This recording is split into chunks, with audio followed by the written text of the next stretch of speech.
तर आज आपण पुढचा कल्प बघणार आहे, ज्याचं नाव आहे गंधकादी मल्हार. तर याचा आपण रेफरन्स बघितला तर याचा रेफरन्स रसतरंगीमधून सांगितलेला आहे. ह्याच्या इन्ग्रेडियंट्समध्ये सिक्त तेल, शुद्ध गंधक, गिरीसिंदूर, शुद्ध टंकन, कर्पूर हे सारे इन्ग्रेडियंट सांगितलेले आहेत. तर हे इन्ग्रेडियंट पाठ करण्यासाठी तुम्हाला ही वाली सिंपल ट्रिक लक्षात ठेवायची आहे. गंधक गिरा तो टंकन ने कर्पूर का तेल लगाया.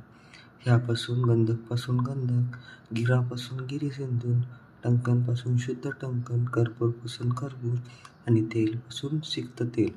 तर तुम्ही या सिंपल ट्रिकद्वारे हा कल्प पाठ करू शकता.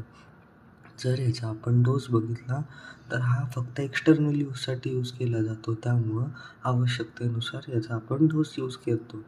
इंडिकेशन्समध्ये पामा, विद्रदी, कुष्ठ आणि त्वचा विकारामध्ये याचा उपयोग केला जातो.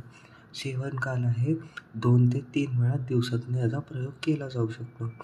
जर याचं फार्माकोकायनेटिक्स बघितलं तर हे मेनली एक्सटर्नल यूजसाठी सांगितलेलं आहे. तर जेव्हा लावले जाते तर टॉपिकल ॲब्झॉर्प्शनमध्ये when applied topically the herbal oils and other active constituents in Gandhakadi Malahar are absorb to skin barrier. आणि हे लोकल ॲक्शन दाखवतं. Upon absorption the active ingredients exert their pharmacological effects locally on their affected area, providing relief from symptoms associated with pain. Next आहे metabolism. Metabolism of absorbed compound may occur locally in the skin tissues or systemically in the liver, depending upon nature of the ingredient. आणि त्यानंतर elimination mainly skin through होतं.